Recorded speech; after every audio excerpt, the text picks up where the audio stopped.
Inilah Injil suci menurut Lukas. Pada suatu ketika, pergilah Yesus ke sebuah kota bernama Nain. Para murid serta banyak orang pergi bersama dia. Ketika ia mendekati pintu gerbang kota, ada orang mati diusung keluar, yaitu anak laki-laki tunggal seorang ibu yang sudah janda. Banyak orang kota itu menyertai janda tersebut. Melihat janda itu, tergeraklah hati Tuhan oleh belas kasih. Lalu Tuhan berkata kepadanya, "Jangan menangis." Dihampirinya usungan jenazah itu dan disentuhnya. Maka para pengusung berhenti. Tuhan berkata, "Hai pemuda, Aku berkata kepadamu, bangkitlah." Maka bangunlah pemuda itu, duduk dan mulai berbicara. Yesus lalu menyerahkannya kepada ibunya. Semua orang itu ketakutan dan mereka memuliakan Allah sambil berkata, "Seorang nabi besar telah muncul di tengah-tengah kita dan Allah telah mengunjungi umatnya."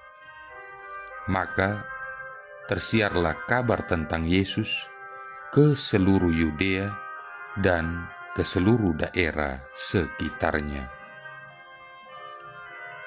Demikianlah sabda Tuhan.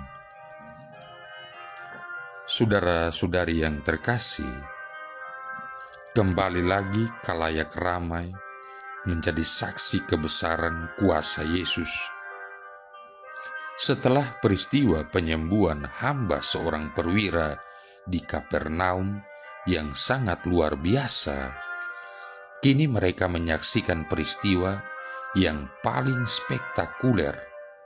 Yesus menghidupkan seorang muda yang mati, anak seorang janda di Nain, satu desa kecil yang masih mengenakan nama ini di daratan Yisrael, beberapa kilometer sebelah selatan Nazaret, di pinggir Hermon kecil, dan umumnya diterima sebagai tempat cerita dalam Injil. Kenapa kita katakan ini spektakuler? Bukankah mati adalah akhir? Kalau akhir dari untaian kata adalah titik, maka akhir untaian kehidupan suka duka, hitam putih, atau apapun namanya adalah mati. Kalau sebelum seseorang tiba ke kata mati, seandainya dia masih dalam keadaan sakit, maka segala upaya berupa proses medikasi akan dilakukan, bahkan bila perlu hingga ke negeri yang jauh. Bukankah kita biasa melihat betapa ramainya warga negara Indonesia yang berkunjung ke Penang, Malaysia? Mereka bukan pelancong-pelancong yang akan membelanjakan uangnya di mal-mal di Penang. Kalau yang seperti itu di mana-mana juga ada. Mereka ke sana untuk berobat, menggeser kedekatan ke kematian agar semakin jauh. Untuk sebuah keadaan bernama sembuh, orang rela melakukan apa saja, mulai dari menjual harta, meminjam untuk biaya, bahkan hingga yang tidak rasional sama sekali, yaitu jatuh ke praktek perdukunan. Saudara-saudari yang terkasih, namun kalau sudah mencapai ajal, air matalah yang berurai, sebab kematian tidak mungkin dilawan dengan alat apapun. Dia adalah lawan yang paling kuat dari seorang kaya, jenderal, bahkan raja yang paling berkuasa sekalipun.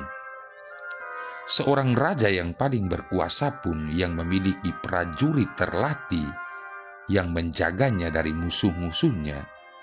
Tetapi kalau kematian datang, semua prajurit tidak akan sadar bahwa rajanya telah dibunuhnya. 1.000.000 tentara tidak akan mampu mengusir kematian. Puluhan tahun yang silam, potongan patung seorang prajurit ditemukan seorang petani Cina waktu ia sedang memperbaiki saluran air sawahnya. Setelah diadakan penggalian, ternyata ada hampir 9.000 patung prajurit yang bernama terakota dalam keadaan bersiap. Patung-patung terakota itu rupanya adalah deretan prajurit yang mengawal seorang kaisar yang mati. Kaisar Qin Shi Huangdi yang wafat tahun 210 sebelum Masehi. Kaisar Shi Huangdi menyuruh membangun terakota sebagai perlawanan kepada musuh-musuhnya dan juga kematian. Tetapi tetap juga dia mati. Semua manusia, sekuat apapun, seberkuasa apapun, sekaya apapun, tetap akan ditaklukkan oleh kematian. Oleh karena itu, jangan pernah kita sombong, sebab takaran umur kita sudah ditentukan oleh Yang Maha Kuasa.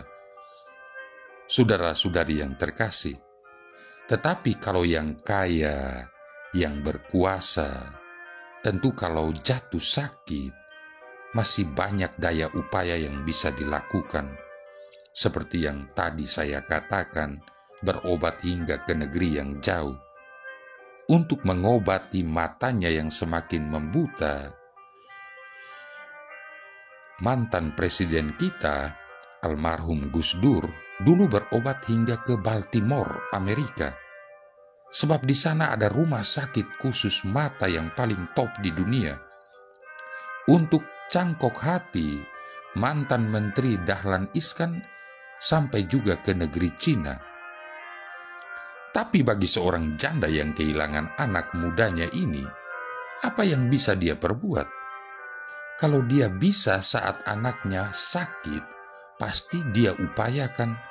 Sebab bagi orang Israel, kalau dia seorang janda dan hanya punya anak tunggal, sudah pasti dia akan kehilangan hak atas warisan-warisan dari keluarga mendiang suaminya, terutama pembagian tanah.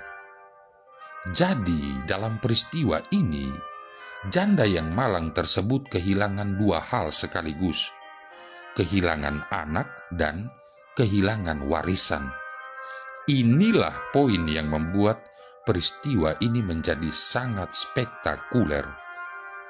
Saudara-saudari yang terkasih, dalam teks ini diterangkan bagaimana duka yang terjadi di kampung tersebut saat seisi kampung mengantarkan mayat itu menemani janda yang berduka tersebut. Rasa empati sesama tentu meringankan beban janda tersebut, sebab mereka mengetahui betapa pedihnya hidup yang akan dijalaninya ke depan.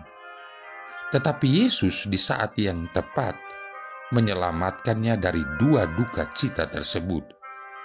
Yesus melihat janda itu dan tergeraklah hatinya oleh belas kasihan, lalu ia berkata, "Jangan menangis." Kemudian menghidupkan anak muda itu dengan berkata, "Hai anak muda, aku berkata kepadamu, bangkitlah."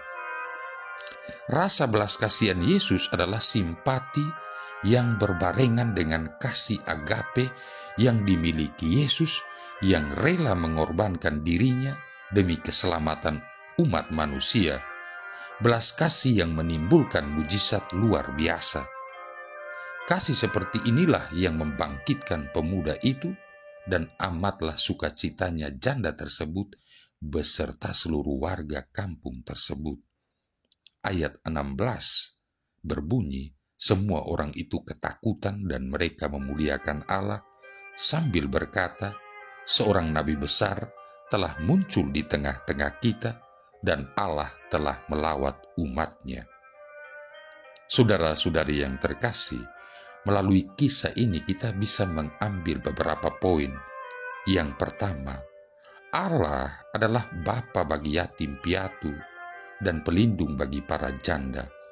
Mazmur 68 ayat 6. Mereka berada dalam pemeliharaan dan perlindungannya yang khusus. Keluaran 22 ayat 22-23, Ulangan bab 10 ayat 18, Mazmur 146 ayat 9, Amos bab 15 ayat 25. Yang kedua, Yesus membangkitkan pemuda Nain itu sekaligus menjadi seruan bagi kita masa kini agar terbangun dari tidur yang liar saat kita mati dalam godaan-godaan dunia ini. Yang ketiga, Yesus adalah Bapa kita yang mampu menghapus air mata penderitaan kita dalam konteks duka apapun, bukan hanya karena kematian, tetapi juga derita karena kita masih dalam status menanti sesuatu yang kita idam-idamkan, namun penantian yang belum juga tiba, derita karena penyakit yang tak kunjung sembuh, dan banyak hal. Marilah berdoa.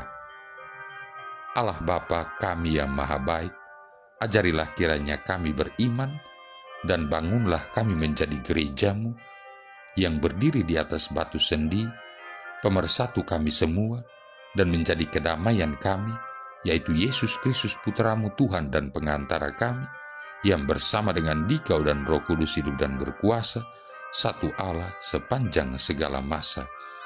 Tuhan memberkati kita sekalian, Bapa, Putra, dan Roh Kudus.